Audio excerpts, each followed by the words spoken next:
Welcome to Nightlight. Step away from the mainstream and gather around as we enlighten the world and our realities and travel this cosmic journey we call life. Join us as we share with you and provide that beacon that can guide us all to a better way. Explore with us as we examine a metaphysical montage of spiritual insights, covering everything from the mundane to the magical, UFOs to unicorns, and everything in between. This is a time of awakening, of sharing and evolving, of spreading our wings and soaring on the cosmic breath of creation.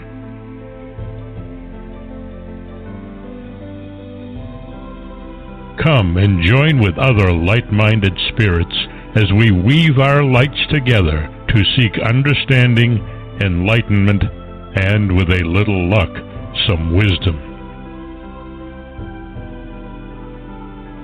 This is Nightlight, a reminder that you are never alone.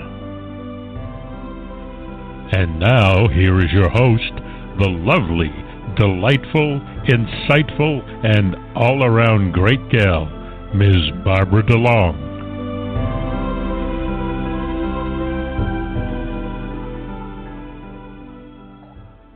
Welcome to Nightlight, everybody.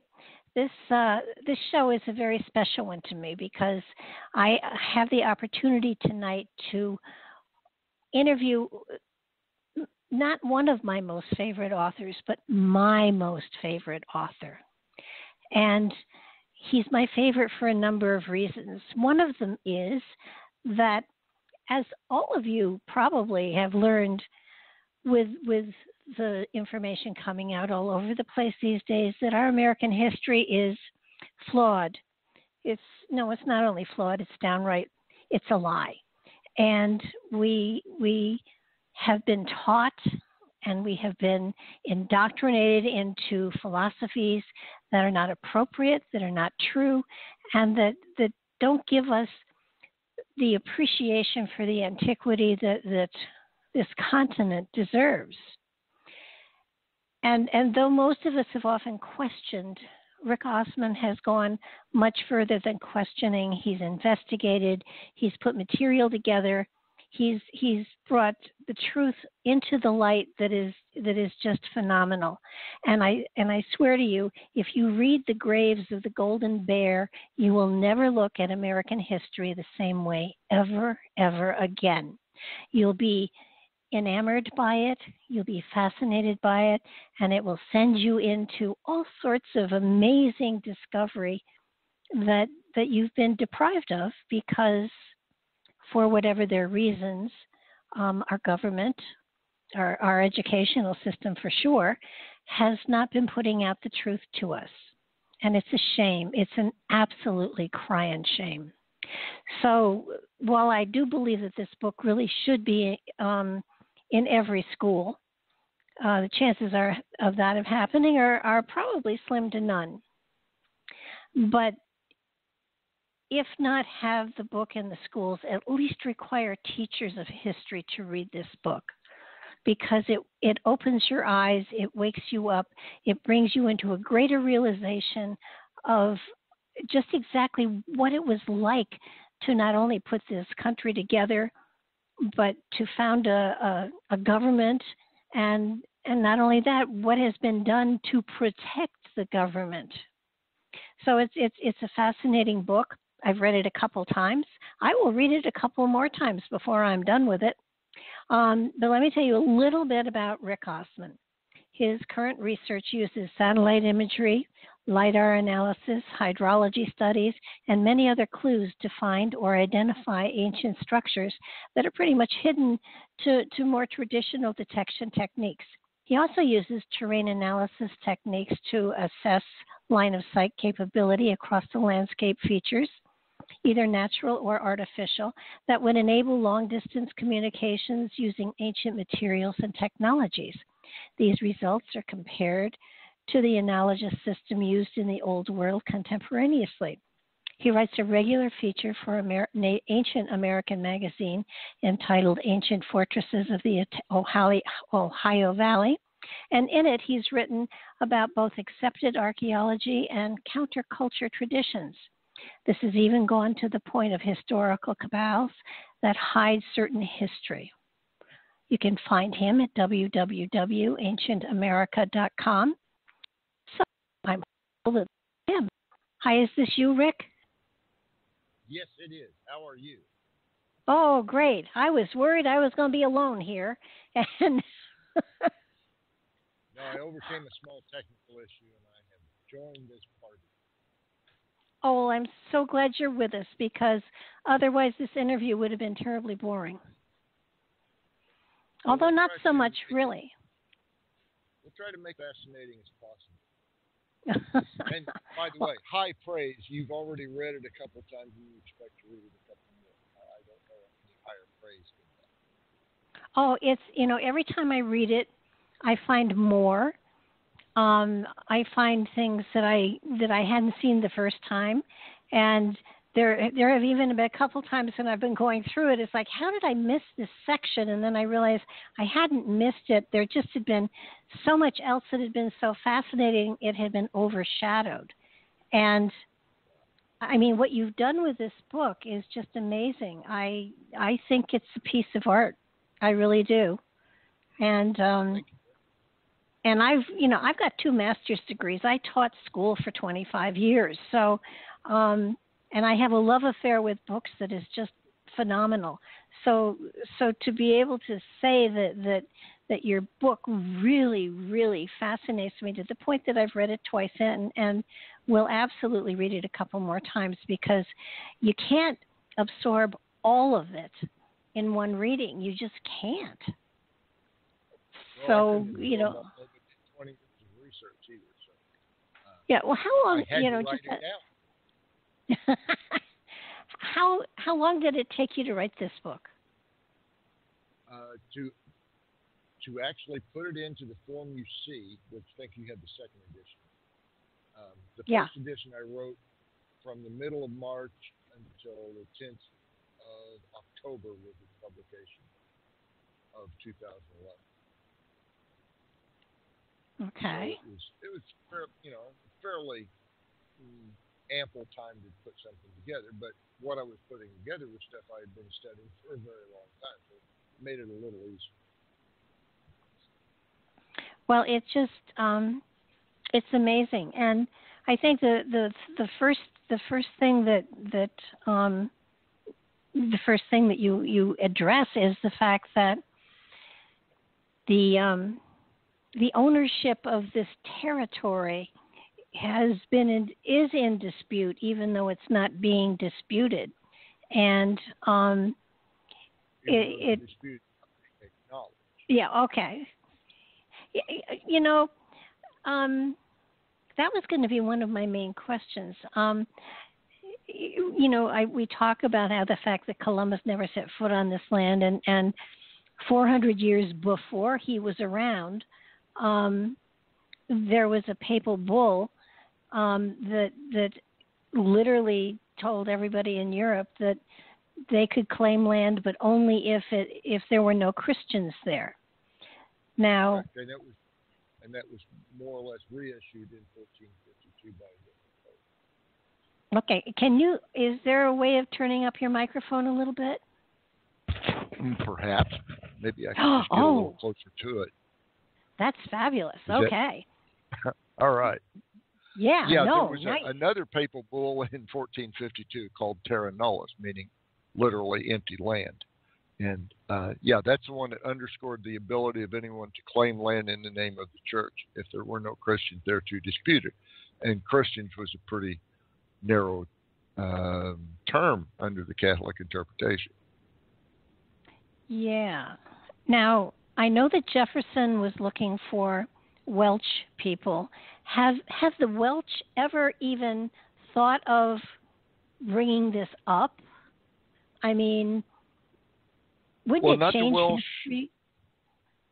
Yeah, not the Welsh directly, but the heirs to the throne, if you will, because by the time Columbus had done his thing, During the early 16th century, Elizabeth I and John Dee, her chief confidant, aide, I guess.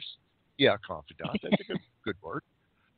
Maybe a lot of other things. Anyway, he was bringing up the ancient history of the Brits or Brutes or Britannia about how they had sailed to the west and this was going back into deep Welsh history that was actually written in Colbren and Cymru, Colbren alphabet and Cymru language. And it was also the beginnings of the Chaldee Church, the Church of the Chaldee, which is not the same as the Catholic Church, but it actually predates it. So, okay, so they really had a claim to this land. Yes, they did have a claim to this land, but it was never prosecuted correctly, and that is the legal art, the word of art. They never prosecuted their claim sufficiently or correctly to make it stick. But wouldn't they have had to go to the Pope, and the Pope would have just said, "Forget it"? Yes, that's pretty much exactly what it would have been, unless they were willing to pay homage and tribute to the Pope and the Church. Mm-hmm. It boggles the mind. And some things never change, by the way. Yes. Governments today do the same thing, of whatever their scope. I'm beginning to realize that. So this papal bull was issued and then reissued. Now, as these explorers came across the pond, they all staked a claim in one place or another. How did they stake their claims? Well, initiating the claim amounted to a ritual. That's the right word. Of planting a nation's flag and a Christian flag and saying a small speech dedicating this to the church. That was how you initiated the claim. Then to record that claim, at least if we move forward in history to around 1700, the French went around throughout their New World claims and they laid down lead plates inscribed with a date, a place, and whoever bore this plate in the name of the King of France. And they would put it in a creek bank or river bank because that's how they mapped out all their claims. Mm-hmm. The only one that I am aware of that is currently known for its placement of the French is called the Celeron plate, and it is in keeping in Massachusetts at the Antiquarian Society. Now, there were other ways of doing it at other times, of course. Well, prior to that, and I'm sure they all, planted their flag and planted a Christian flag and probably left a couple of friars around too. But prior to that, planting a plate or something like that, did they have to then go back to Rome or wherever the Pope was and register it or something? More or less, yes. That in effect, that's what they did, and it was done with geographic maps, which of course made the map making art advance at a greater pace, or at least the known map making art. And this is about the same time, of course, that you have these really strange maps show up that show like North America before anyone had been to North America, or the 1506 Piri Reis map shows Antarctica 200 years before anyone had been to Antarctica. And where did that come from? That's a great question. That is a great question. Do you have the an mysteries? I do not. But what I do find interesting is where they put their prime meridian for that map. Now, he didn't draw all of it. He compiled it from maps from other sources, and he said so. Mm-hmm. But the prime meridian for that particular map is Cairo, if you want to go by the eastern. But I'm near southern Illinois, so for me it's Cairo. There you go.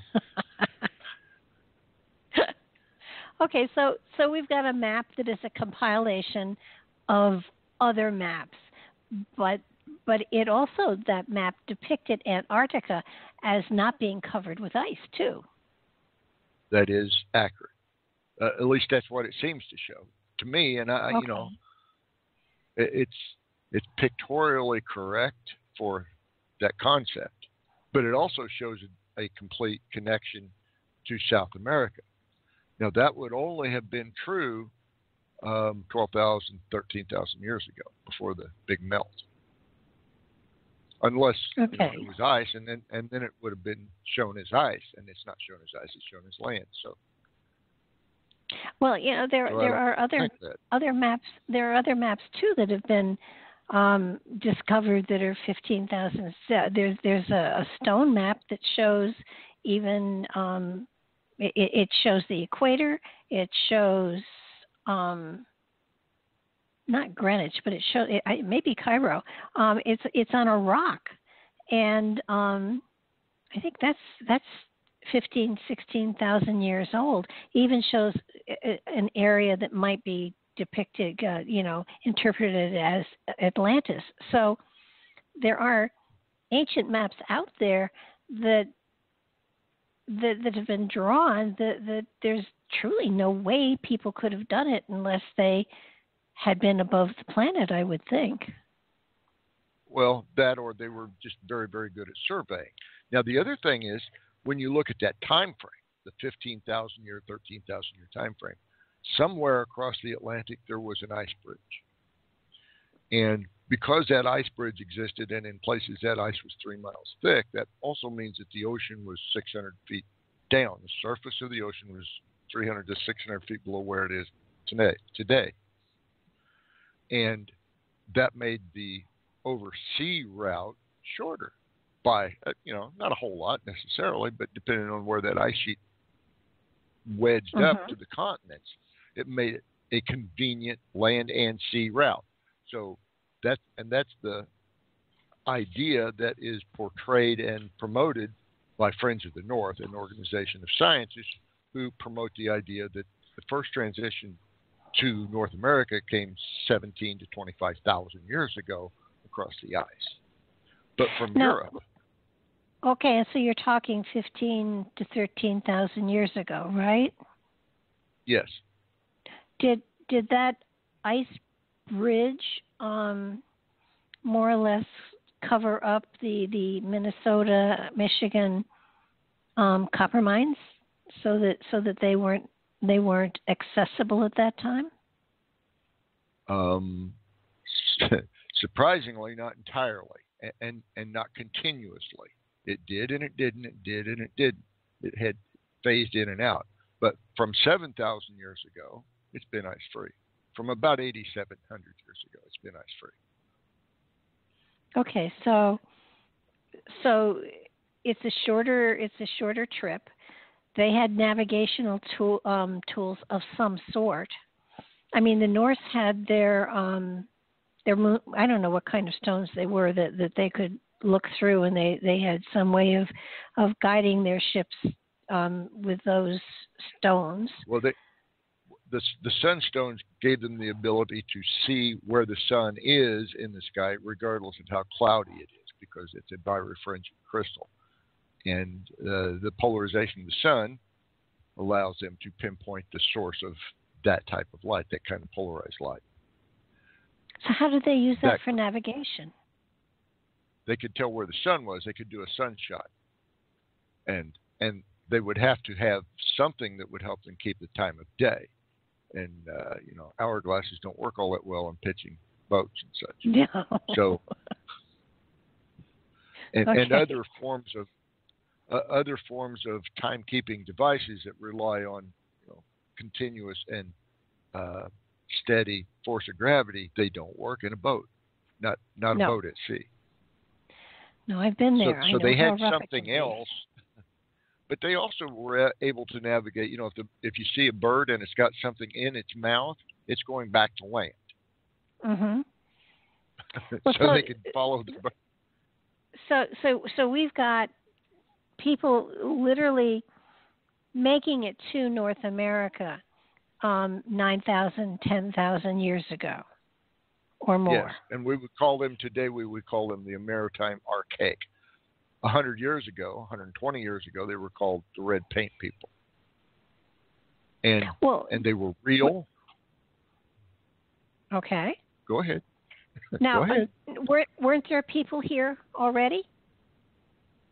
Yes, there were. And there were probably a greater degree of genetic diversity then than, well, right when Columbus almost got here. Yeah, I have this thing. He never set foot on this continent. So, why we give him a day, I don't know. Not that I can change it, but I refuse to celebrate it. But I'll take the day off. So the people that were here, did they come from the other direction? Or where did the people come from that were here? Okay, well, let's look at that. When you say here, you're talking primarily, let's just call it New England. Okay. The Algonquin tribal and linguistic group is there. Narragansett, pick a bunch. Mm-hmm. There's 20, 25 different tribes that would claim that as home. And claim it from other tribes too, incidentally, because, well, they did that. But and to the west of you was the Seneca and the rest of the Iroquois Confederacy. Now here we're talking in historic times, but we think that existed in some form or another for 300 or 400 years at least before white settlers reached New England, what we call today New England. Okay. Now to the northeast, you go up into extreme northern Maine and into Nova Scotia. You've got the Micmac. Mm-hmm. A little bit further west, you got all the Ojibwa. There are dozens, hundreds of different languages, let alone cultures, that are involved here. So, who was here first? Well, and I gotcha, because there were giants here and there were little people here. There were all sorts of cultures that were here before we were discovered. Yes. Yeah, I just find it, we were never lost. Right. We were invaded. We were invaded more than anything else. And more than once. Yes. Many times, I believe. But we only, right now we're only focusing on something that happened less than 500 years ago. When we have, 50, 70,000 years of occupation, that can be verified if people would just, let the data speak for itself. But they won't, because they must interpret it as, very recent by comparison. Mm-hmm. You have people who were driven completely out of their vocations because their findings didn't agree with the paradigm that was accepted in academia. That still actually makes me crazy. The fact that they have actual proof of things being here, things happening, and they have physical evidence, and academia still refuses to accept it. They go way beyond refusing to accept it. They even go to the extent of professional assassination of someone who disagrees with it. Well, that's true too. Yeah, no, it just and here's where my outrage starts. Here's where I really get upset with everything, because people are destroying evidence. They are ignoring facts. They are perpetrating lies, and they are making our children stupid. And on purpose. Yes, and that's a crime, because these kids are going to grow up and they're going to do the same thing to their kids. And, who is it that said if you tell a lie enough, it becomes the truth? Was it Hess? Yes, well, he was one of them. Gerald Rudolph, yes. Yeah, no, but the rule of propaganda is the same as it has been since, the term was coined 3,800 years ago or so. Okay, it was in a different form, but it meant the same thing. Okay, so this continent has been occupied pretty much as all of the other continents. I mean, even from the time that we were one big landmass before the plates broke apart, it was a one world order, because that's all there was. There was one group, and everybody started to become diverse and different, and had different climates and had different attitudes, and so we began to become different. But North America, to me, I mean, I get outraged because when you look in the history books and you talk about ancient history, they take you to Rome, Greece, and Egypt. But ancient history is here too, and it's as rich as it can possibly be. And why aren't we teaching it? Well, a couple of reasons. Then this is just my perception here. Mm-hmm. The only thing we can really do is assess the evidence. And when you're talking about archaeology or anthropology or history, the amount of evidence is so paltry for the periods of time before even recent history that we can't get a good handle on the entire picture. What we can do is say, look at this, isn't this fascinating? Mm-hmm. And we can get that much of an acknowledgement out of, academia. Beyond that is a little more difficult. That's fascinating, but do you have any money to study it? Because that's the only way we're going to pay any attention to it. Okay, well, let's take some of the things that we really do know are true. We have copper mines in Michigan and Minnesota that have been in use for 9,000 years. Yes. About. And that copper can be traced to many different places on the globe. We think so, yes. It's a more pure kind of copper, from my understanding. Yes, it is. Okay, so there was a copper trade here. There and certainly they sold was copper extracted. Oh, yeah, I mean, all over the place. Let's put this in perspective for the listeners. The estimates of how much copper was extracted ranges from somewhere between 1 million pounds and 500 million tons. Wow. Of copper extracted. Now, you mentioned the purity. A lot of it is 100 pure, like it was done with electrolysis. It is that pure. Yeah. And when you do find that piece that has a large intrusion, or inclusion actually is the right term for this one, it is pure silver, just as pure silver as the copper around it, which is seemingly impossible. And so there was a guy by the name of Fred Reedholm, and he wrote a book called Michigan Copper, The Untold Story.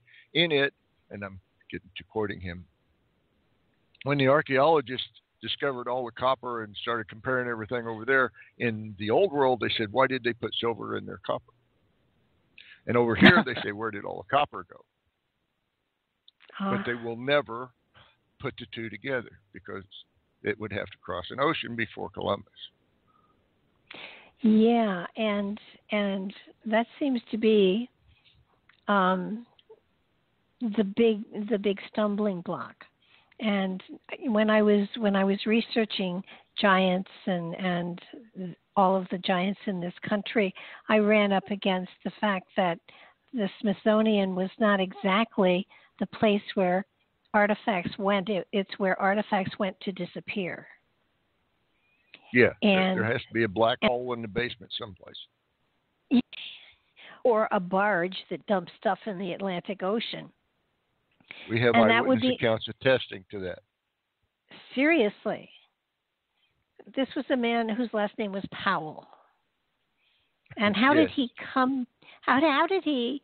What were his credentials that gave him the illustrious title of being in charge of the Smithsonian Institution?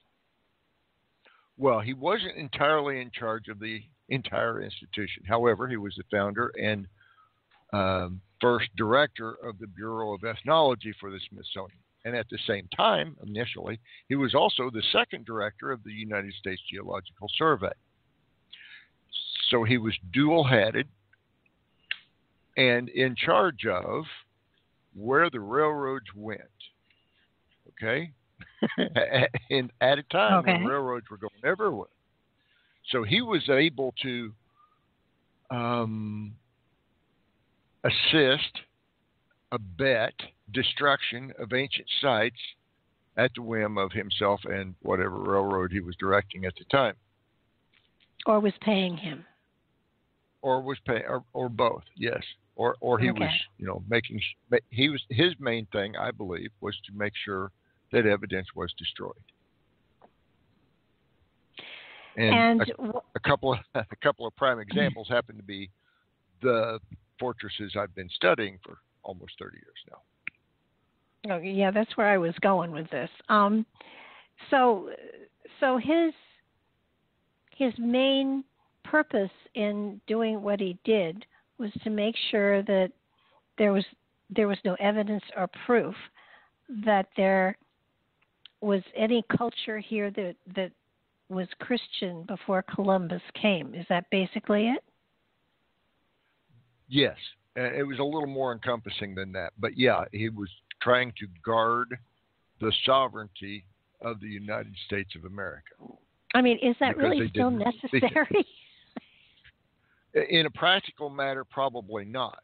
But remember, when he was there, it was only a 100-year-old country. It was only 100 years old. Those contracts and that history had not yet been completely modified. I think one thing people don't understand is that, Declaration of Independence, we got our independence from England, and the perception is, and we were a country and we added states and everything was it ran very smoothly. It did not run smoothly. It was the biggest. No. I mean, it was an octopus of red tape. It was espionage. It was all sorts of fascinating. Kids would eat this up if they were taught it. Well, yeah, I think they would too, or at least they certainly should. Oh yeah. They should certainly be aware that the United States, the very young United States at that time, was not the only country doing stuff like this. Who else was doing it? You mean espionage and? Yeah. All of them probably. All of them, yes, certainly, all of them. Like for instance, today, let's take a small country today. I won't take just a couple minutes. Let's take Iceland today. Okay. Iceland, a nice sovereign country out in the middle of no place with nothing that anybody wants, right? Right. Except for the bankers. Why? The bankers want it. Well, because people actually spend money there. And they have money, and the bankers want all that money, or at least they want their hand in it. Mm-hmm. Now, a few years ago, when the bankers, 2008, when the world economy collapsed, and they told us it was a minor recession, the outcome of that in Iceland was they negated all their debt. We're just not going to pay you. And they still haven't, and they probably will not. Mm-hmm. Wow, what would happen today if our president said, hey, it's time for the United States to declare bankruptcy, and I have some experience in that area. Whoa. What would happen? No, back to what do countries do for espionage? In Iceland, they have an intelligence bureau. Mm-hmm. It's probably more secretive than ours are. And we don't have an intelligence. We have a network of, deep state, whatever they are. Yeah. Well, so there was a great deal of, I guess my point was that there was a great deal of bumpy roads, so to speak, in getting this country functional. Now, I'm not going to say we're functional now, but not Wise even going woman. there. Not going to that one, but to get everybody to work together. No, it does describe us today. But what was happening was that this was no smooth process. There was a great deal of struggle. There was pay for play, probably, and there was a great deal going on, and especially with Jefferson and him sending Lewis and Clark out to find the Pacific, and the orders that he gave them and the method they were supposed to use, which was the grand cipher, which is fascinating. They were actually spies. Well, in part, yeah, that was one of their missions. It was an intelligence gathering mission, most certainly, no doubt about that. Was it entirely for that purpose? Well, no, it was also to do a land claim, not right. for the Louisiana Purchase, because we had just completed that one. No, this was for the Oregon country. We were going to claim coast to coast.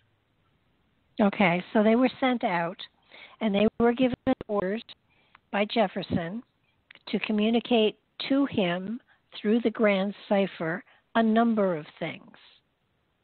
Yes, indeed.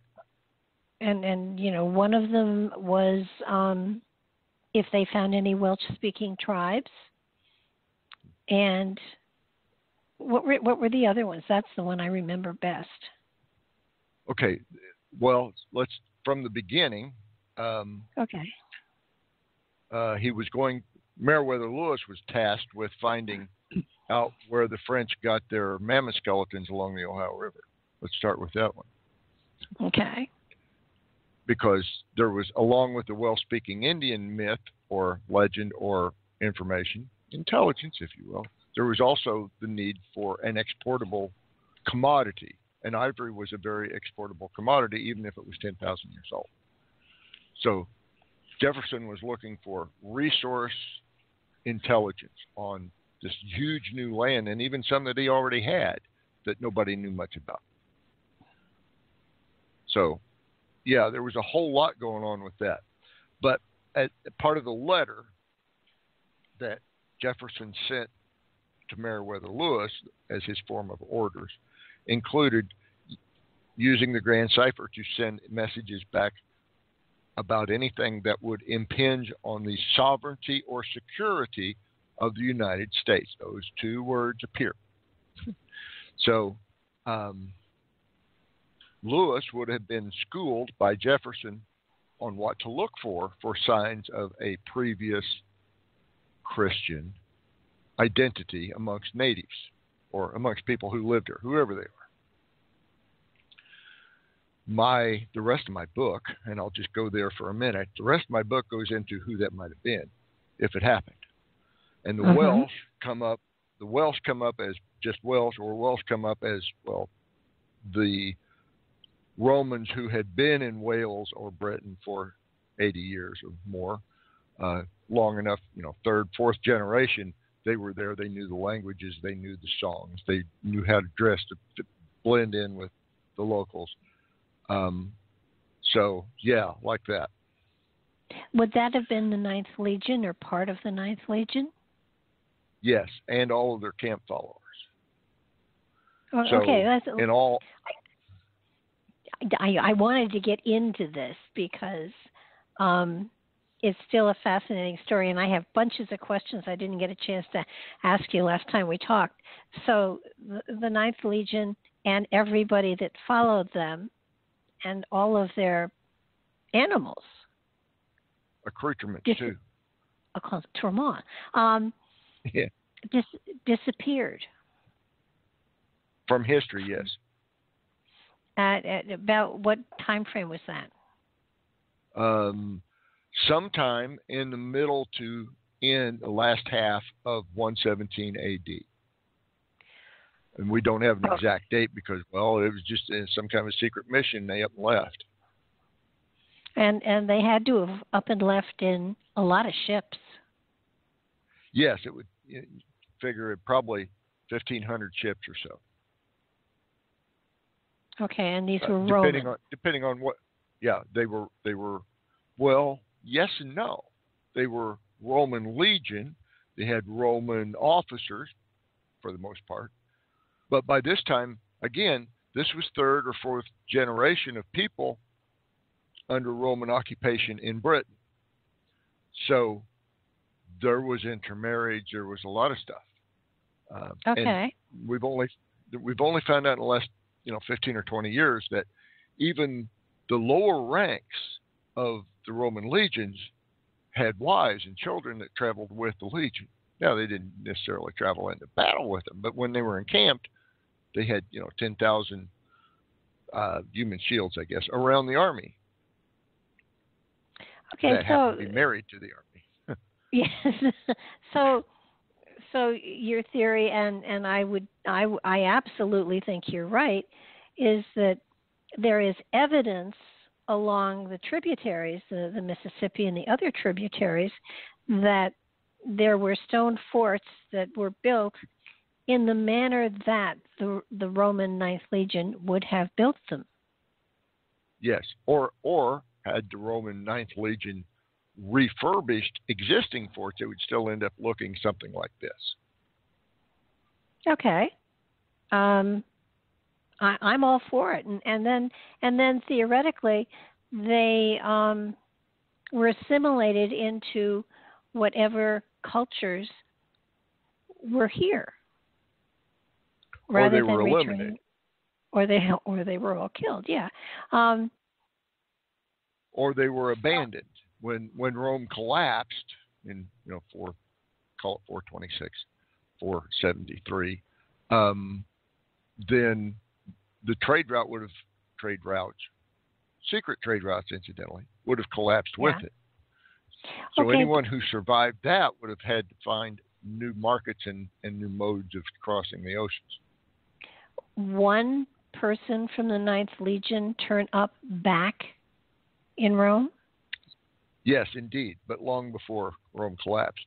In 142 AD, Lucius Aemilius Carus became governor of what the Romans called Arabia Petraeus. We would call it the city of Petra. And you would know its edifice by seeing it in one of the Indiana Jones movies at the end of the Crescent Valley. So that's 30 years worth. Carved in living sandstone thing was carved during the occupation of that geographical place by the governor, Lucius Aemilius Carus. It's been modified a little bit since then, but he carved that out or had it done. Wow. Okay, so theoretically then there were about 10,000, if this scenario is accurate, there were about 10,000 people that and a whole bunch of ships that went to North America. And would they have stayed together or would they have scattered? Well, since you ask, probably depending on, where on the exact date, because, we lost a half a year there. When we know they disappeared sometime in the last half of 1 year. That half of that year is hurricane season. If they're going to North America, they might have to cross the path of a big storm. And they could be blown off course quite easily. And we think, and there is statuary, coin, other cultural evidence that at least some of them ended up in Mexico. Okay. Now, most people, when we talk about these ships that they sailed, across the ocean and everything, especially Columbus, and I would think the ones that were prior to that weren't even that big. His ship was, I don't think, even 100 feet long. His biggest ship, I believe, was 92 feet, Santa Maria. So, and they were not as big as the canoes, the ocean-going canoes that the Tainu Caribs met them in when they first got here. Their ocean-going canoes were over 100 feet long. Yes. And of course, the sailors in those boats were also over 7 feet tall. Yeah, they were big. But I think the thing that most of us, when we have concepts of these huge ships, I think we're thinking of what the movies show, and that is not an accurate depiction of what these ships were. They were small. They were little. My husband and I, he was captain of a 140-foot square rigger out of Gardner's Basin, and when I think of that ship crossing an ocean, it terrifies me. So, and I know that a good nor'easter would have sunk it. So you're right. I mean, a hurricane or two could have wiped out even half of that entire fleet in a heartbeat because they weren't really seaworthy. Well, no, not for that kind of sea. Certainly, they're good up to sea state 4 or so, and even that's a really wild ride. Well, with those sails, I mean, there's no way to maneuver. You have to, head into the wind and hope. Or run before it. Those are your only two options. Yeah. So I can. Neither one of them are good options, by the way. No. And they had horses with them. I mean, so let's assume that maybe a third to a quarter of them actually made it to North America. There are gold coins and things like that are discovered all over the place. So we know that the Romans were here. Yes. And what would the purpose be of revitalizing stone forts or building stone forts on the Mississippi and the other tributaries? Well, my premise, and I think I draw a pretty good argument for it. My premise is they came here to control the traffic on the rivers, as they were doing in the Rhine and the Danube and other rivers in Europe, and of course the Thames as well. They were controlling the traffic, and they were making people pay tax and or tribute or whatever you want to call it to go past there. Well, and 600 years later, the Vikings did the same thing on the Thames. So it was a well-established practice, and whoever got it for the Mississippi was controlling, the trade of 15 million people. So there was, certainly treasure and somewhat to be gathered there. So who was going up and down the Mississippi then? Whoever was trading for whatever commodity was sought in Europe. And it could have been copper, it could have been hides, it could have been feathers, it could have been some kind of grain that we're not familiar with, but the Indians were. Furs, certainly. Maize, as in corn. Turkeys, as in, turkeys. Turkeys. And, dried fish, salted fish, smoked fish.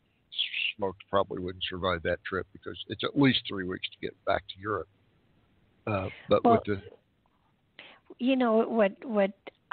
what the story that's evolving, which to me is phenomenal, is that it wasn't that they were just putting up these fortresses. There was significant traffic there, so that they were able to make a great deal of money just by paying toll booth type stuff, and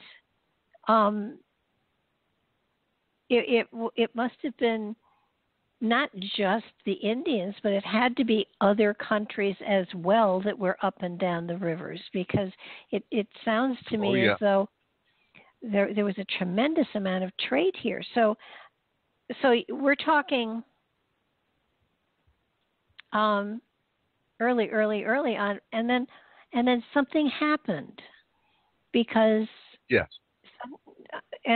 several somethings happened, but one of the major ones was in depending on which calendar, either 562 or 532 or 536, depending on which source you wish to believe the most, something of extraterrestrial origin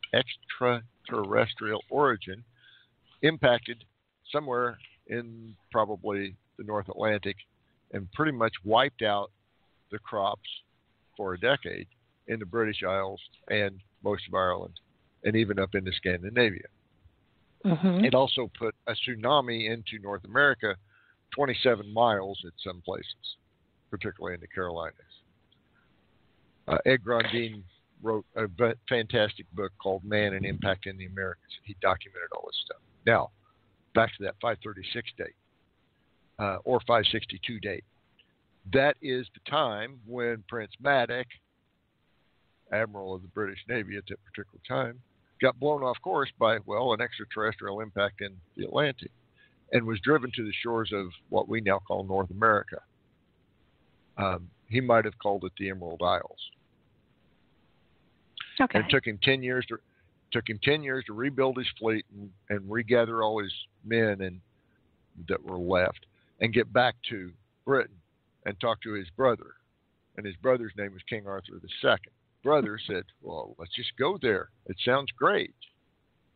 And they packed up another group of 10,000 people, we think, and horses and sheep and goats, and decided to go to North America. And again, probably hurricane season. So not all of them made it. But they put ashore, we believe, at Mobile Bay. And that's why the Daughters of the Revolution put up a monument there that was later taken down because it didn't agree with prescribed history. Ah. So a lot anyway, of that going around. Yeah, so by 572, according to this, King Arthur was in America. By 574, he was dead. I think there could be a little bit of adjustment on those dates, but Lee Pennington said to me one time when I had a Blog Talk Radio show, hey, if somebody could help me get there, I know where there's a cave where King Arthur was buried. So we went, and in fact, we went a couple times. But imagine me and, well, a guy that at that time was, I guess, about 75, dangling over a 150-foot cliff to get into a cave. It was fun. And what did you find? A burial cyst. He was right. Okay. There's also a sign or a symbol over the entrance to that cave that is the exact same glyph that is found on an artifact from a place called Tintagel, which is where the legendary conception point for King Arthur. Except that was King Arthur I. So I don't know. Maybe he kept it as a. Well, what's happened to the cave? It is still there. That's not the only piece of engraving on it, but in fact, there's one from 1863 that looks like it was carved yesterday. This one is worn completely, almost to nothing. And have the historians validated this? No, the historians have validated the version that was found at Tintagel. They've dated it to, in that particular case, very early 5th century, 420-ish. So that would be in Arthur I. And it looks like the hand of a 3-year-old learning to sign his name. That's what it looks like to me. So it's that A with the drop center bar.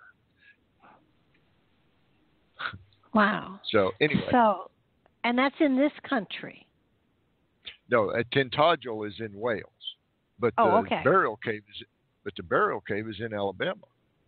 Yeah, that's what I thought.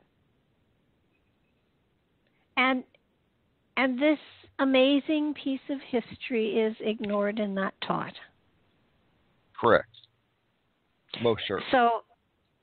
So when they came in the 5 whatevers, what happened to all of those people? I can't believe that twice, 10,000 people are wiped out totally. So some people had to have survived and been assimilated. That is certainly a valid hypothesis. Let's explore it. Okay.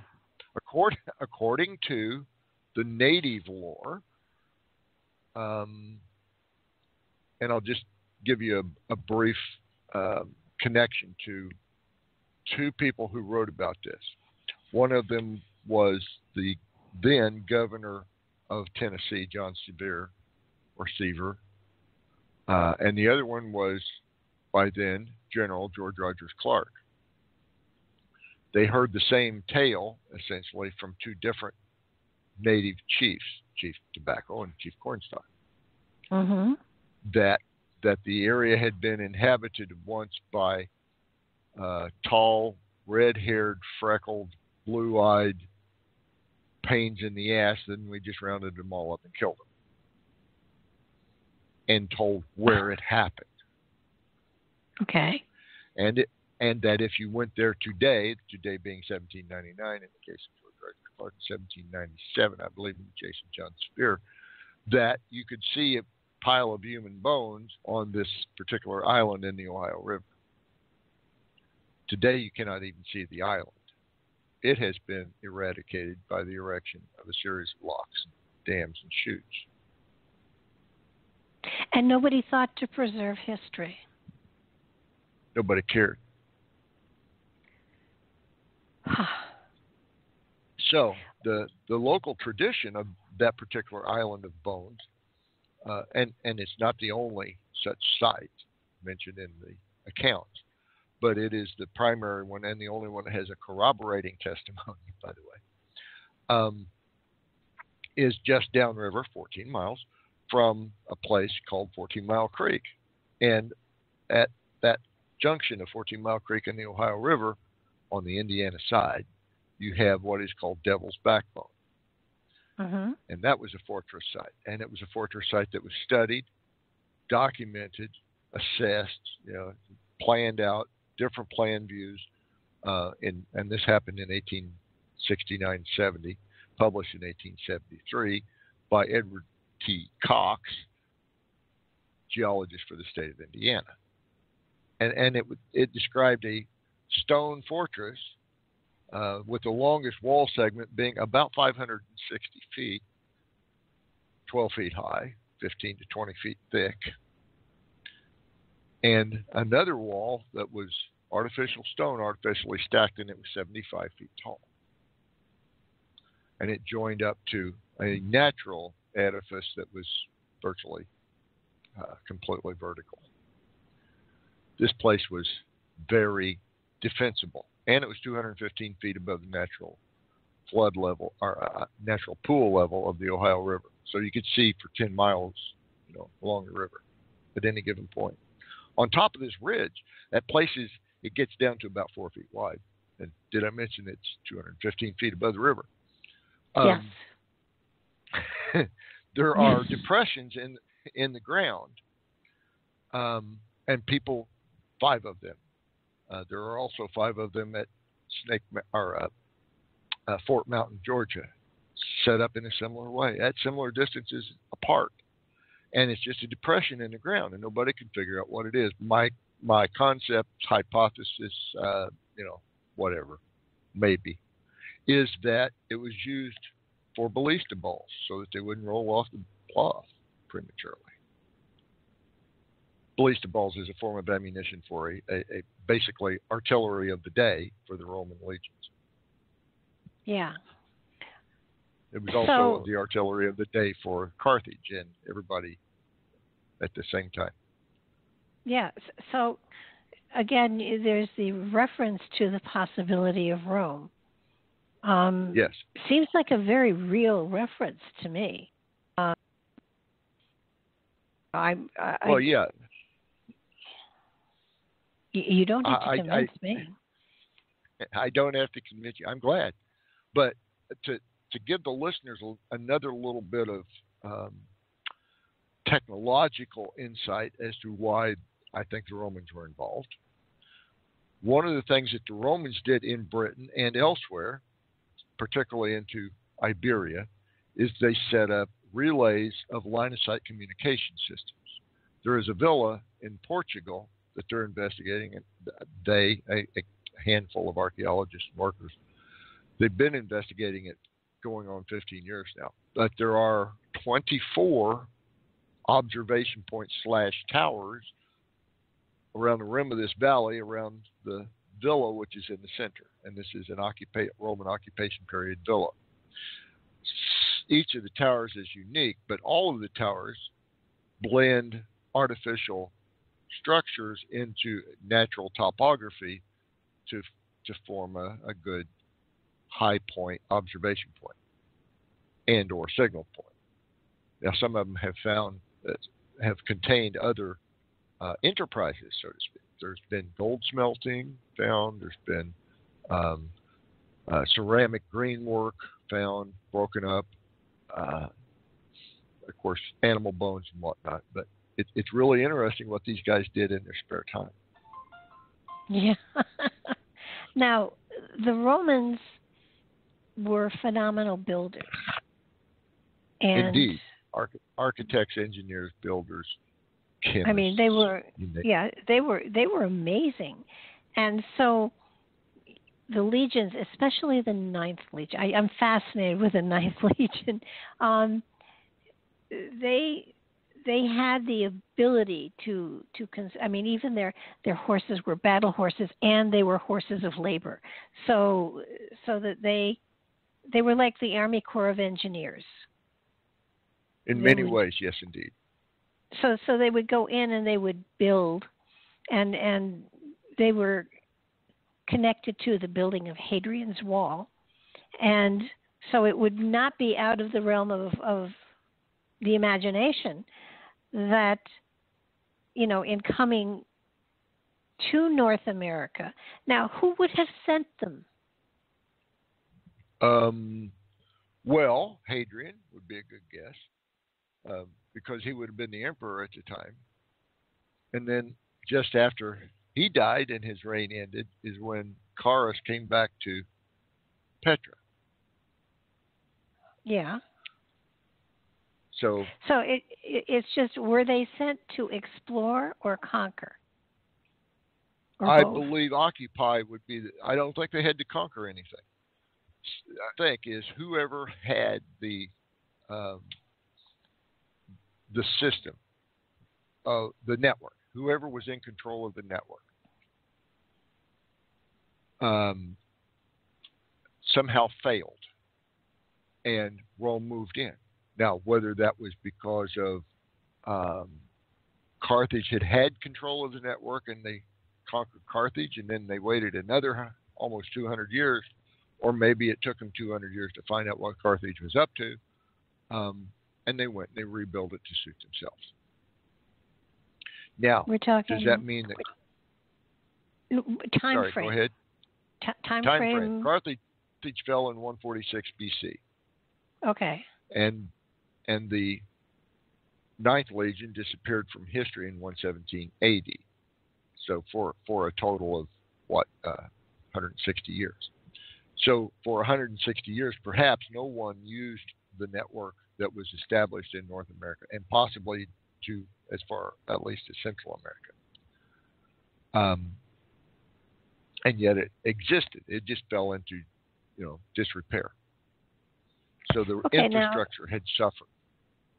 Now, I know that Europe has had the plague and stuff like that from time to time that has wiped out 60-70% of the population. Could something like that have hit North America that would have sort of destroyed networks and things like that? It almost certainly did, and on multiple occasions. And I'm not even including smallpox from the 17th and 18th centuries.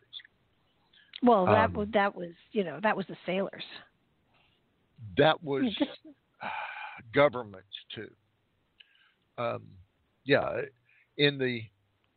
Let's go to the 15th century, early 15th century, 1421 to be precise. The Chinese had made an incursion into North America, and they'd met up with what was left of the network at that point in time. And that was capitaled at Cahokia, Illinois, right across from St. Louis. And it was probably all one big city then, too. It certainly is today. But at that time is probably when the smallpox was first introduced to North America. It may have been on purpose. It may have been deliberate. because, well, the network still existed at that time. And the Chinese have always been fond of unconventional warfare.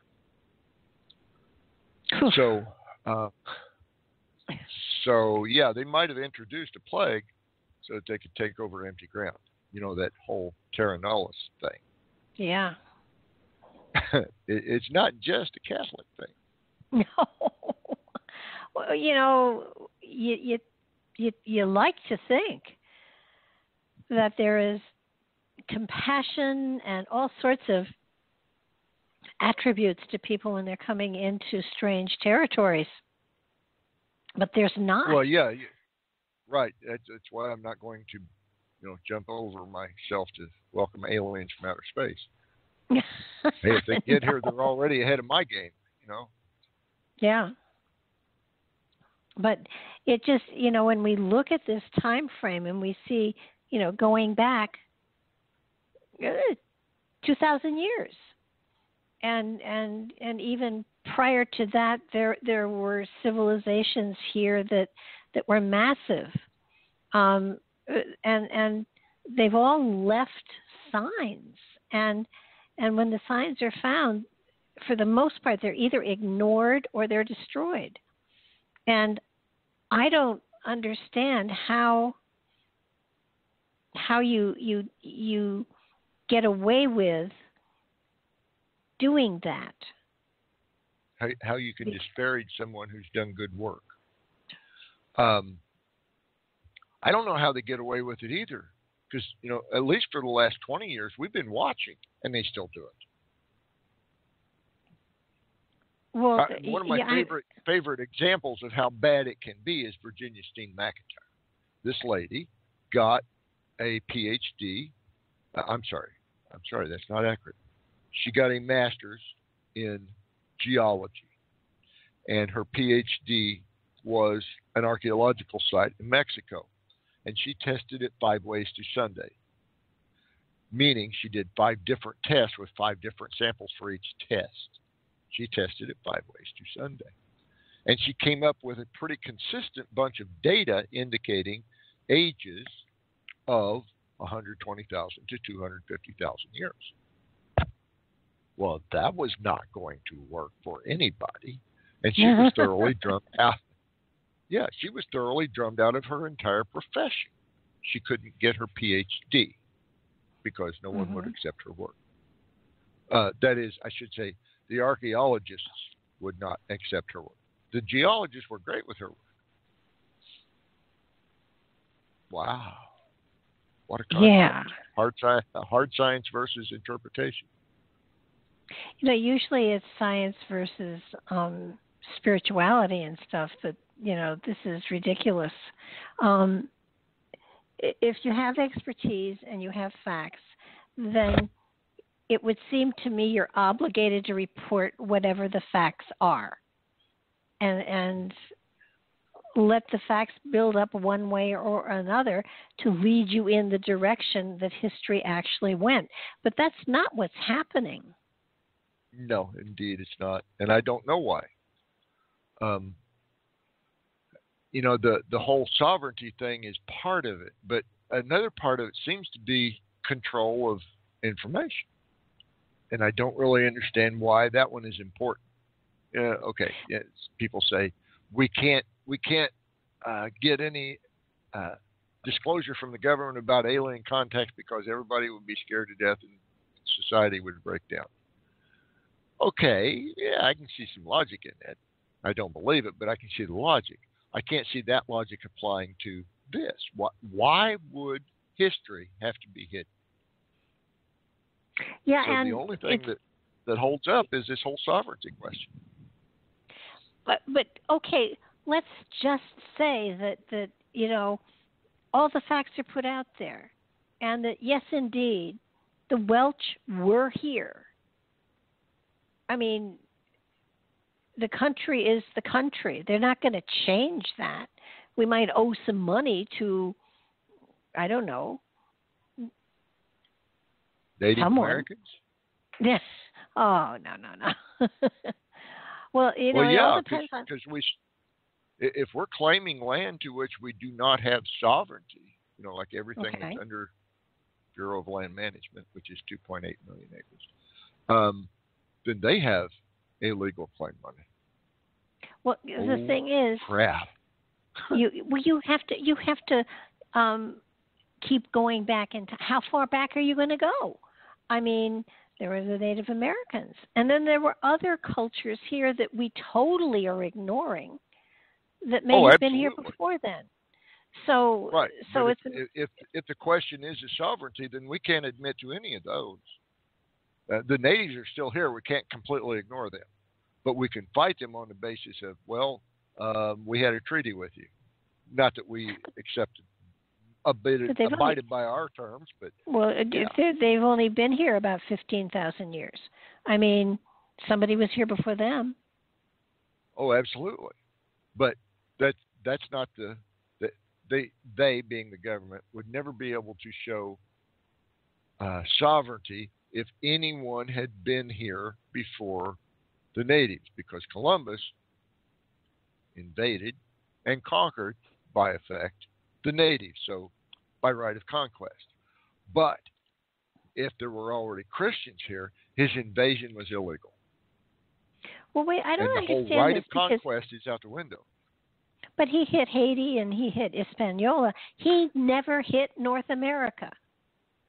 That's true. So he has no claim on it. All the land claim on it. Yeah, so did France. Yes, they did. And they came and they laid down claims.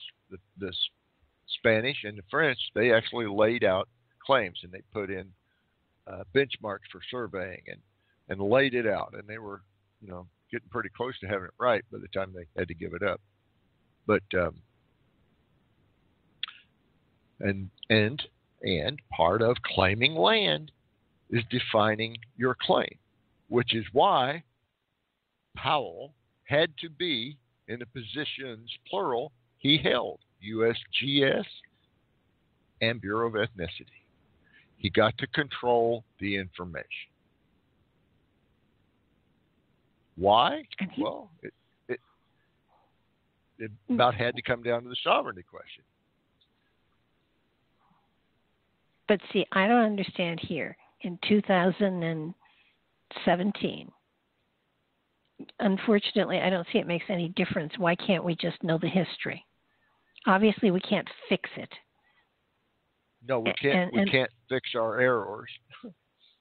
No. But again, it comes down to what is the value of the 2.8 million acres in BLM lands? What is that value? Because when it comes down to it, that's all the United States federal government has to offer to pay off its significant debts. That, as I understand it. And going back to, this is the only president we've ever had who has experience in declaring bankruptcy. Seems to have served him well, too. Yes, indeed. So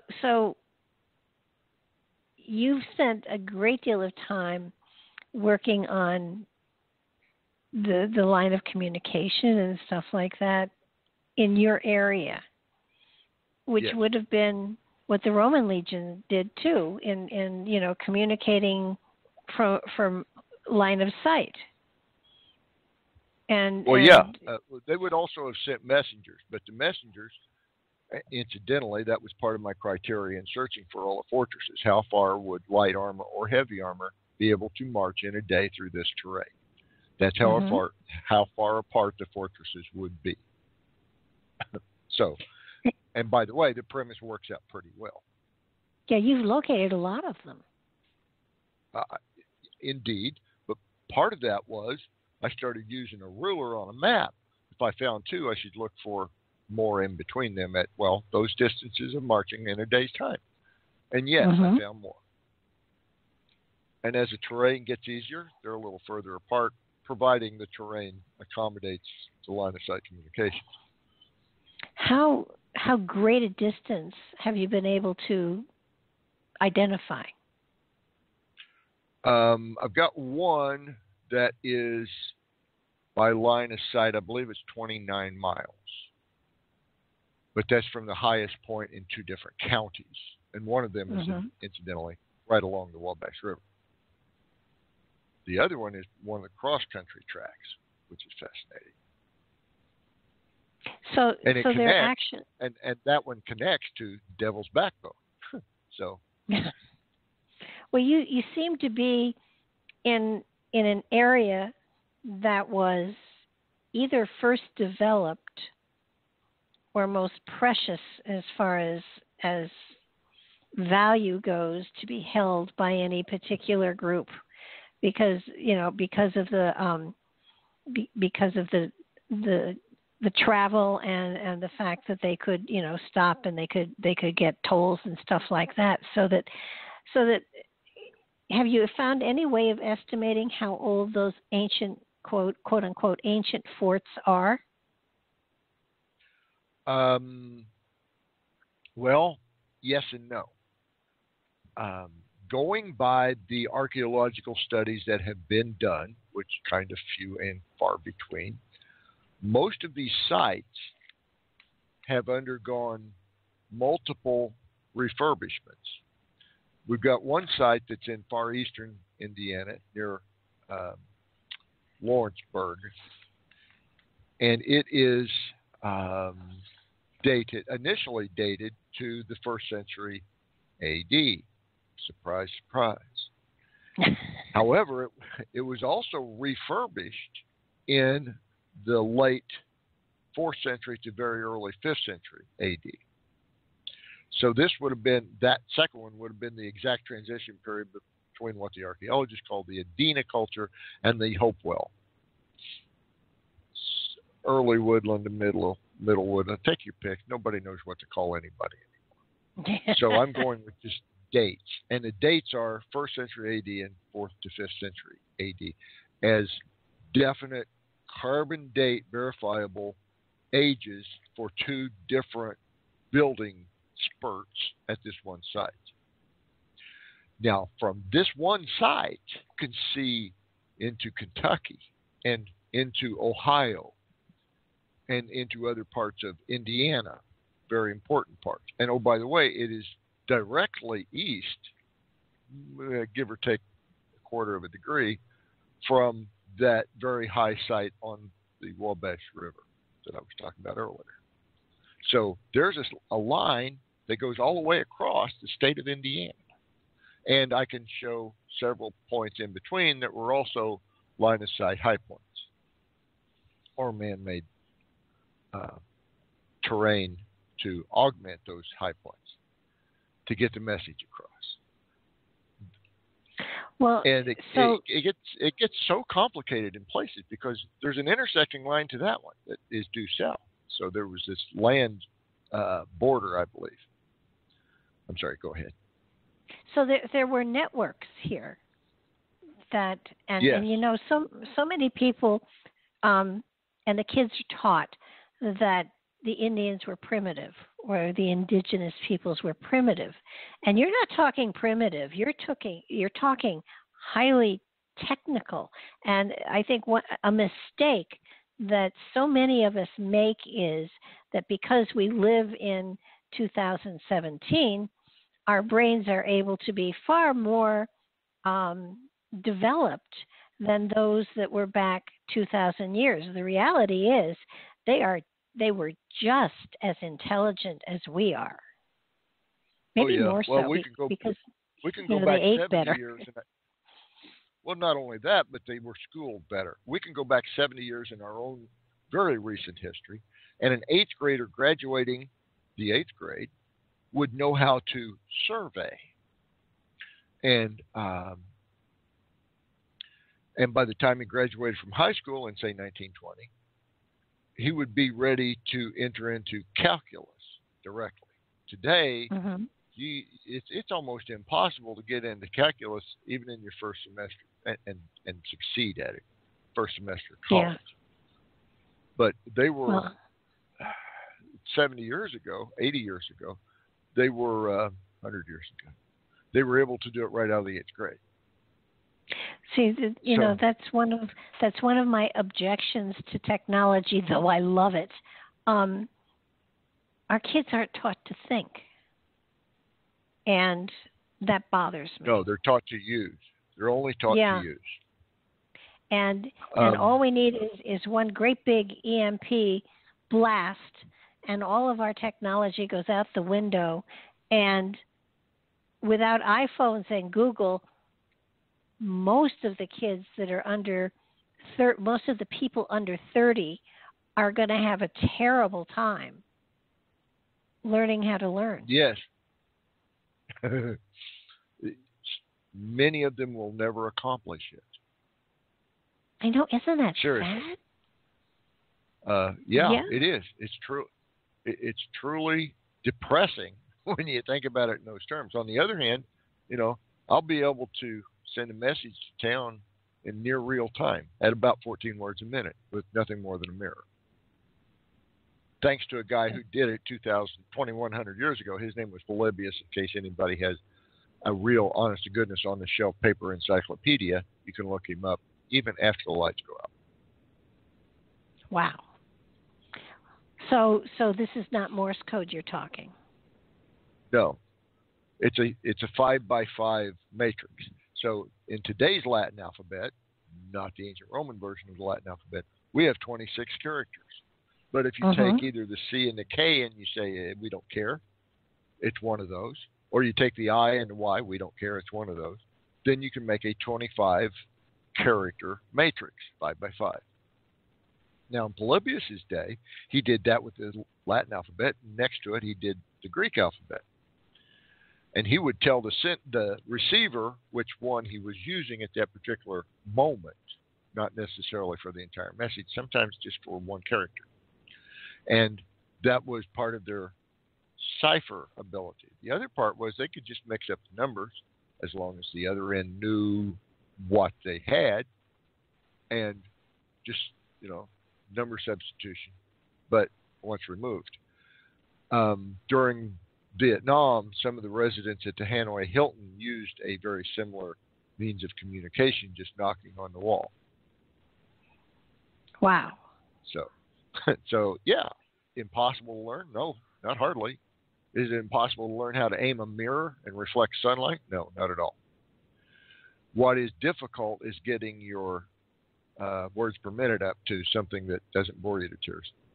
The best that telegraphers were able to do with, Sam Morse's telegraph was about 45 words a minute. That's phenomenal, by the way. That's phenomenal speed. Yeah. Those were the most highly paid telegraphers on the planet. Those guys, people, I should say, not guys, who could do that. Guess what? The fastest telegraphers were not guys. Just saying. What about the wind talkers? The Indians that they used in World War II, one. Yeah. Well, they were just speaking their language that nobody else knew, but they had one Apache at this end and one Apache at that end. Navajo, and they could could talk to each other, and they could talk to each other, and no one else knew what they were saying. And they had to make up new phrases using their language to describe some of the things that they had to convey. But they kind of agreed on these before they, went into the Japanese or Pacific Theater. I mean, don't you find that amazing that we were able to use something like that when technology defeated us? They had the Enigma machine. It took us forever to figure that one out. And even prior to that, there was the Grand Cipher. And I forget how far back. Cipher. Yeah, it goes back to about 1535, as earliest I know. And it was devised by a father and son team at the behest and or commission of the King of France. And it served well, and still does, but it served the French well, at least into the 1890s, when one particular message, because he actually had the key, was deciphered by an English cryptographer. One time they got it right. and he was given the key, which by the way is the same reason the English ended up with the Enigma code, because someone gave it to them. They didn't decode it. So it to me, we are missing such a great richness to our culture that it's embarrassing. And I mean, like these things, we got someone who 2,200 years ago, more or less, was able to do something off the top of his head, even though he was a slave to Rome. He wasn't even Roman. He was Greek by birth, and he was a hostage in Rome, so that his daddy, a general of the Small Alliance, would not make war on Rome. And he was that hostage for 17 years.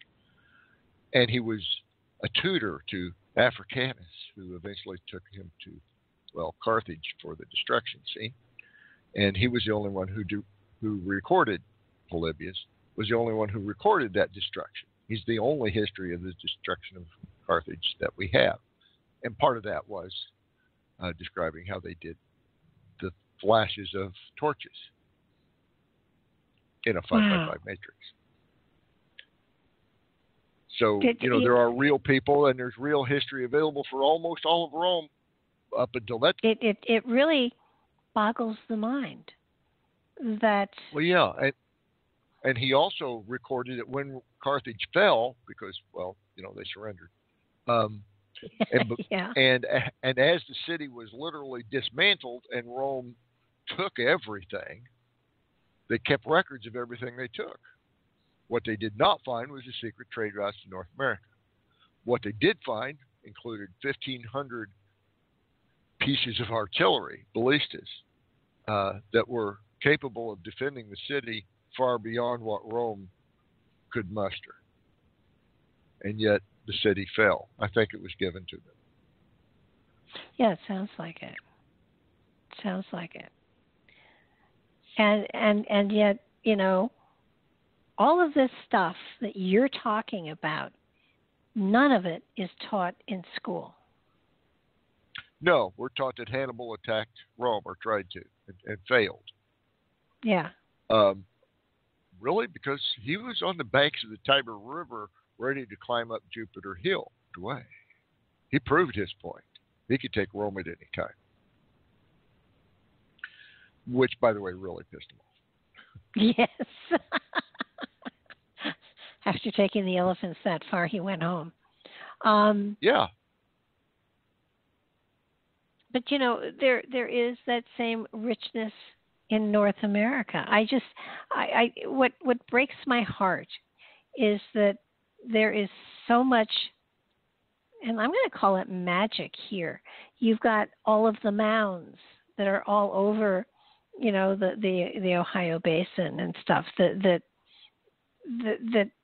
are antiquity, that have artifacts in them, that have giants in them in some of them.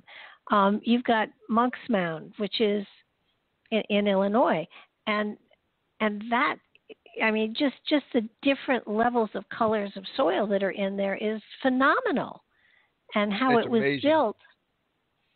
It's huge. Monk's Mound, I guess, is all that's left of an entire huge... well, actually, there are... Oh, yeah. There's a really good display in the visitor center. The first time I was at Monk's Mound, there was no visitor center. But today there's a very nice visitor center, including a scale dioramic map of the site. And Monk's Mound looks like a postage stamp in the middle. And you can see 40, 50, 70 other mounds and features around it. It was the center of a vast civilization that probably spanned the Mississippi River into the Mound, quote unquote, Mound City portion of St. Louis, Missouri. And the reach of that city was at least, 2/3 of contiguous United States of today, Rocky Mountain peaks to the East Coast, and as far down as the Yucatan and beyond. Now that was about what time frame? 900 AD up to about 1300 AD. So this And huge, then it started its slow collapse. so this huge metropolis, nobody talks about. There's no history of it. There's no understanding of it. The mound itself has, I forget how many different colors, 6 or 7 different colored soils that make it up in layers, and they don't know why and they don't know how, because there's nothing growing. And they don't know what's in it. Right, and those soils are not native to that spot. Most of those soils come from, pretty grand distances. There's white clay in parts of Arkansas, but that's a long way up the Mississippi and down the White River of Arkansas. There's blue clay that you can also find in Arkansas, but that particular blue clay, I believe, comes from Clay County, Indiana. There's yellow clay, which I believe comes from eastern Tennessee. But we can't get those samples to even test it. So can't they do a core? We can't. Yeah, they've done many cores, but we can't get that evidence to test it. Oh. See, this is what's so frustrating. Do they have artifacts, pottery, anything from that time frame? Yes, they do, and well, it's at least contemporaneous, if not concentric. Most of the pottery and stuff was not on Monk's Mound itself; it was in the surrounding community. Most of the bodies of the remains were around it. Now we know that there is stone inside Monk's Mound. There's a stone structure underneath the clay structure mound. We know that because of drillings and whatnot. We don't know its extent. We don't know if it has content or what those contents are. Is it? How accessible is it? Can you go on it or just around it? No, you can get all over it today. What about ground penetrating radar? It because it's clay and because of its design, it is pretty much continuously soaked with water, which absorbs all the radar energy. Oh God. Magnetic resonance imaging, an MRI. Yeah. Only in this business we call it a magnetic anomaly detector. Mm-hmm. If you use 2 of them, it becomes a differential magnetic anomaly detector. That can get down, 12, 15 feet. I have a rig sitting here in the corner. It's a metal detector for all intents and purposes, but its software makes it capable of discerning certain mineral content and, of course, metals down to a distance of about 10 meters or about 36 feet. I'll never get it up on top of that mountain. Reason being, metal detectors are illegal for use in Illinois state parks. Why? Because we might find metal. And that would be bad? It could be if it was, say, copper from Upper Michigan or even worse, bronze from Europe. It's almost as though or coins from Rome.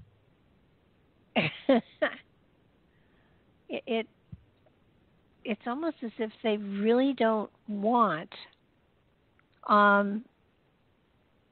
What about LIDAR? LIDAR is accessible, and I use LIDAR to a great extent. Some of it is actually government sourced. Some of it is not, although they tend to agree very closely. The rendering of one over the other is a whole different tale. Some of them don't render very well. But the LIDAR I use is through an individual who is very interested and capable of gathering all the information. Mm-hmm. And he catalogs it and he lets me use it free of charge. So that's pretty cool. but it is not. That's very cool. It is not universal. It doesn't cover all the areas. There are a few very specific areas I would love to be able to see with LiDAR that I cannot because, well, it's simply not available from NASA or anybody else. It just, to me, it feels like anytime there is a technology that can see without destroying, you're prevented from using it. Yeah, pretty much. I don't understand. You can't fly a drone over the state parks in Indiana or Illinois, or, well, it'll be in Kentucky after, I believe, January 1st. Can't use metal detectors. Can't film there. Can't do commercial filming without a film permit, state-issued film permit, because it's state-owned property. In other words, you don't get to play. Well, so the next thing is, so what are they hiding? Their reputations at this point. Because of the internet, they cannot hide the information. The only thing left is their reputations. Well, are they just hoping that another generation, if they can make it past their generation, they don't care what happens in the next generation? I mean, right. It would seem to me they that feel like they're carrying out their duties. I don't know why that's such a strong feeling for them, or maybe it's under threat. I don't know. But as far as the professional assassination thing, it is alive and well, I'm sorry to say. Yeah. I mean, it's like the Serpent Mound. I mean, LiDAR or ground-penetrating radar would be very interesting to see what was there. Yeah, so would electrical resistance surveys, because it would give you a depth of, it might even give you a map of the different soils.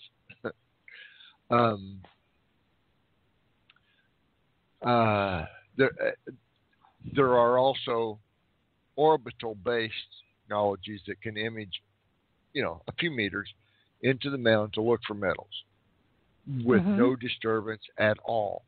And I don't know of anything that would be able to tell us the profile of the stone chamber or whatever it is without actually digging. I don't know of anything that would do that. Drilling, perhaps, give you a better idea. But well, the way technology goes, I would think give it another decade and there probably will be something that will go through stone. But just knowing that we do have technology that can discover without destroying, what's wrong with learning something about Monk's Mound, about the Serpent Mound, about, so many of the what they do is they declare them historical, whatever, and you can't touch them. So right. Since you mentioned Serpent Mound, let's go there for just a moment. This year, breaking, 20 years of tradition or so, the people in control of Serpent Mound will not allow a winter solstice celebration there. And the reason is? None given.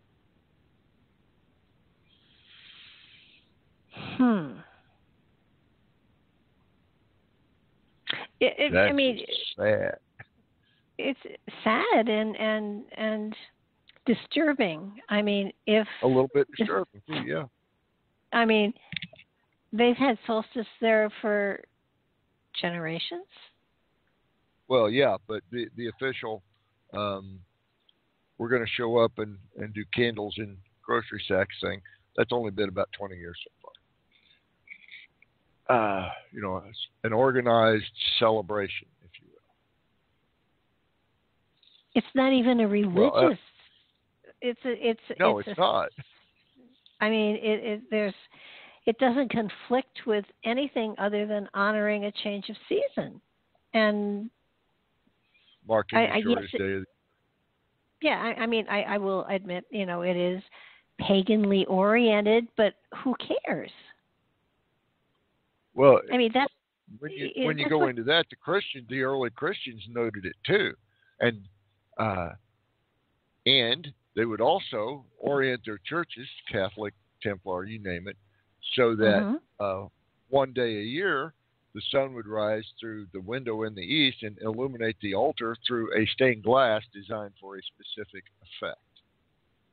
Yeah. The psycho-illumination, and that's I claim credit for that term, psycho-illumination of religious spaces has been an art form as well as a science for probably 10,000 years.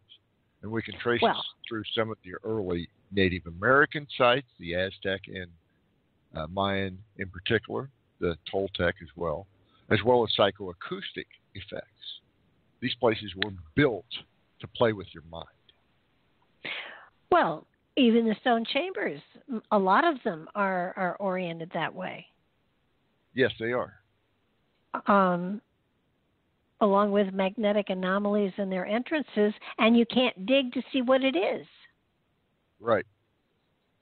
And if it falls on, state or provincial soil, you can't use instruments without permission. And nobody will give it to you. Right. You can't even find out who to ask in most cases.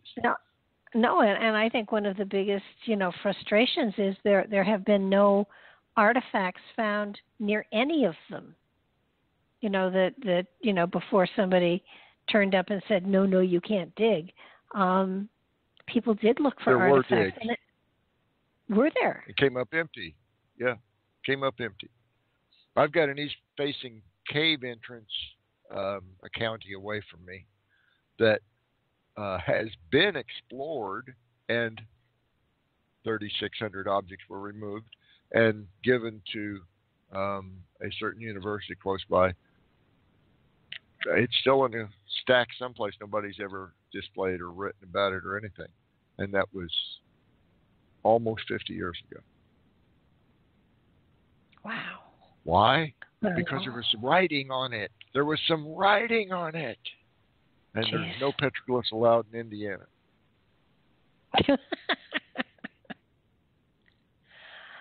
Oh my gosh. Well, it's if you don't take the time, you lose time. If you don't take the time to learn information. Information is perishable. People don't realize it. Certain information is perishable. And it's use it or lose it, quite literally. Well, when you look at the Narragansett stone, hasn't that been stolen or misplaced? Yes, but it has been returned. Well, it has been returned to its exact spot, but it's been relocated. Oh, okay. And the tower, the Newport Tower, that kind of looks like Roman construction to me. Yes, it does. And if you look at the wall, the fortress wall at York, it looks a whole lot like that, especially for the corner turrets. Another interesting fact about that particular stone tower, which is thought to predate, Columbus. Okay. It is at the other end of one of the lines of communication. Wow. From Cahokia, incidentally. So if I'm correct on this whole summation, then in an afternoon or a day's time, let's say, it would be possible to relay a complex message from, say, Newport, Rhode Island to Cahokia, Illinois, and return an answer in a day's time. That's amazing. So there was a communication network across this country, theoretically, going back almost 2,000 years. Not just this country either.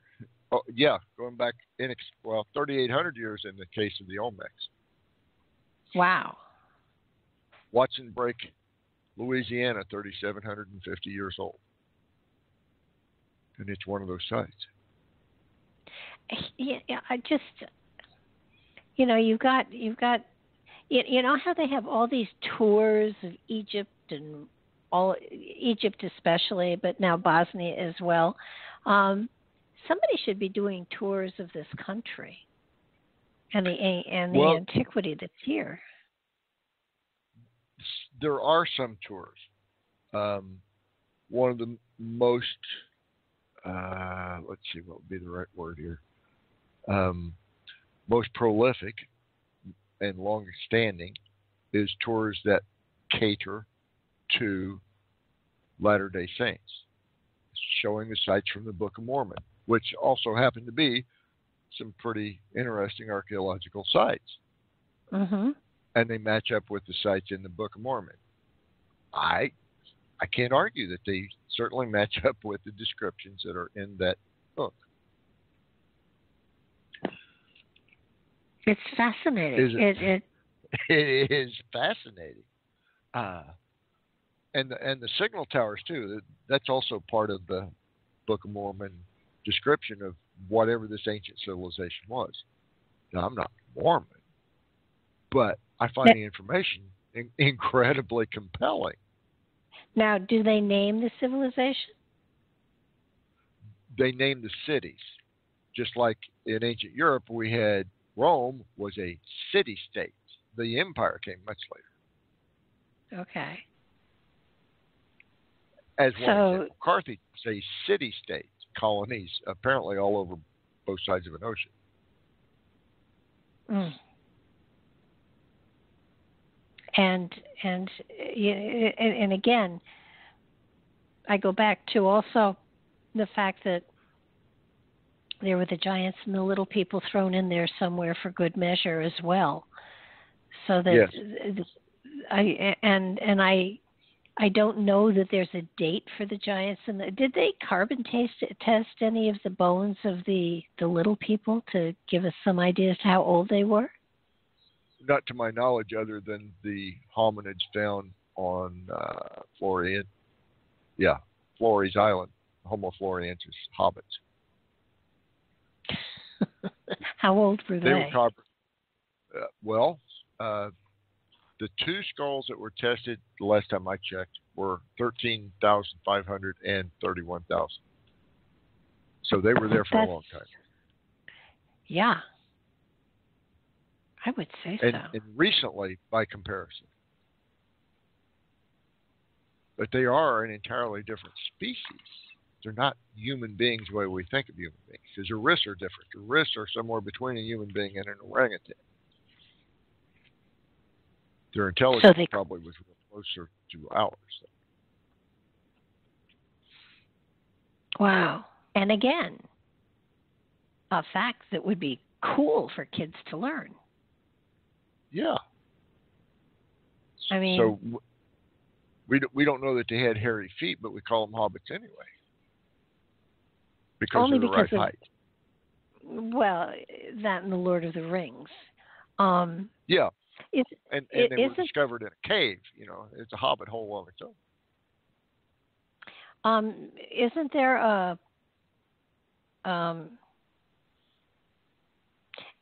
there in Hawaii? Aren't there hobbits there, or tribes of? They called them hobbits. No, they didn't call them hobbits. They called them. It translates to little people. It also translates to trickster, even though Moana is, or Maui is the trickster. There was a whole race of tricksters, small people. Are they the same in Hawaii as this other groupage? Because I know they also discovered a burial site with thousands and thousands of people in it. I don't know of one in Hawaii. There was certainly one in Tennessee and another in southern Ohio. The one in Tennessee was estimated to be 7,000 individuals, and one in Ohio was estimated to be 4,000 to 5,000 individuals. In both cases, they were all buried standing up, which still didn't require a very deep hole. No. And they were laid out in grids. sorry, but it's, facts is facts. They were laid out in a matrix or a grid, which indicates that they probably had grave markers to determine where they could dig without disturbing someone else who was already buried there. It's not the only instance of marked grave sites. We have in southern Indiana and Illinois and Kentucky, where those three states come together, there are 6 major graveyards with an estimated 12,000 individuals buried in them, and they had grave markers. Now, on the Kentucky side, a place called the Slack Farm, this was ripe for grave robbing, and they did. They raided roughly 5,000 graves. And, of course, all the other graves are protected so that we have no idea what the artifacts were. We have a few artifacts that were recovered from the Slack Farm and sold into the market. And granted, at this time, that was not at the time that happened, 1986, I believe it was not an illegal activity. Not to even rob a grave? A grave. It was not in Kentucky. It wasn't. Wow. That has changed. What about Kincaid's Cave in Colorado? Is that a fable, or is that? It would be a fable if it was in Colorado. I believe it was in Arizona. Okay. All right. Grand Canyon, it was though, right? Yes, and it was 1919, and at that particular time, Kincaid was in the employ of the Hearst newspaper chain. Which does not, it doesn't necessarily mean it was fake, but it is one of the facts about the story that the naysayers used to declare it a fake. Well, that and the fact that the newspaper article came out on April Fool's Day. Indeed, it did. Does that mean it's false? No, not necessarily. It means it was great timing for all sides. Because here a century later, we're still talking about it. Well, that and the fact that the area that Kincaid's Cave is supposed to be in is now restricted, and you can't even fly over it in a helicopter. Right, or anything else, really. But what he described, and it was, I believe he was described as Major Kincaid, Joseph Kincaid. And he described finding Egyptian artifacts, Egyptian mummies and sarcophagi and weapons and all these things that, he had Major in his name, so he would know about the military part, in theory. And multiple rooms and thrones and all kinds of stuff that, nobody else has actually documented, photographed, or whatever, and actually got it out to the public. It's been described by everybody from the sleeping prophet to some of his accolades to, a lot of folks, and including the allegations that giant mummies, think about that one, wrapped mummies were loaded onto freighters and dumped at sea, as you noted earlier. In fact, it's despicable part. Wow. That's the Kincaid story as I know it, at least. But here's another interesting factoid. When John Wesley Powell was doing his 2 sojourns down the Colorado River, he would have had to have passed that place twice. And that's what made him famous and whatnot was, he sailed down or passage down the Colorado River twice because, he forgot to take a photographer the first time. And his backer said, go back and do it over. Oh, my God. And he did. I just,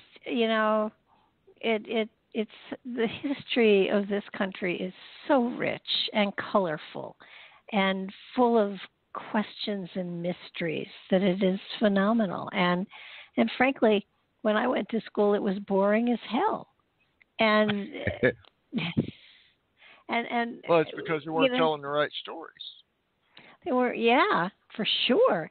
And now I understand it would cost a fortune to reprint history. And with the way history is being changed today, they're going to have to anyhow. But it seems so unfair to deprive. I mean, I talked about all of this material on a show last night, and people in the chat room were saying, why is this information just being released now? And, I said, it's been out there all the time. It's a matter of digging for it. They're not hiding it, but they're not advertising it either, and they're not admitting to it on that. But it's so much of it is so well documented that it's pathetic that we're not being told it. With the alien stuff, we couldn't handle it. But what about the truth of this continent? Certainly, we should be able to handle the truth about this continent. We should be able to. We the people are the ones who will eventually have to deal with what is right or wrong about whatever has happened before. We're being told we need to do reparations for the slave trade. I was never involved in the slave trade. Just telling you. Yeah. Yeah. Well, been one slave to the government for a while now, and everybody is, by the way. Yes. Except the bankers. They're not slaves to the government. They own the government. Yes. Just saying. But anyway, what can change?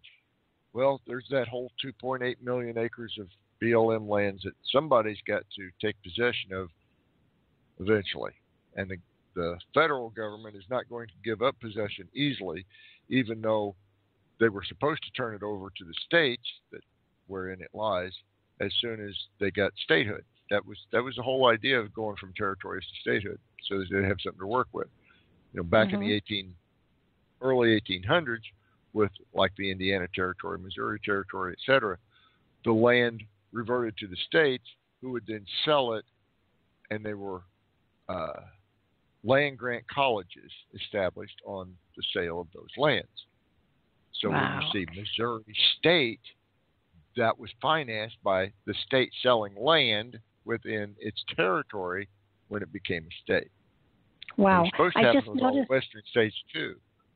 I just noticed our time. We are out of it. But we're going to have to we have to come back and do this again. And I'll read the book again and have more questions for you. But thank you so much for tonight. All right. There are tons Good night, of them. Barb. Good night. Thanks for being here. Love you too. Yeah, I love this show. Good night. Me too. Bye-bye. Bye-bye now. Good night, everybody. Thank you so much.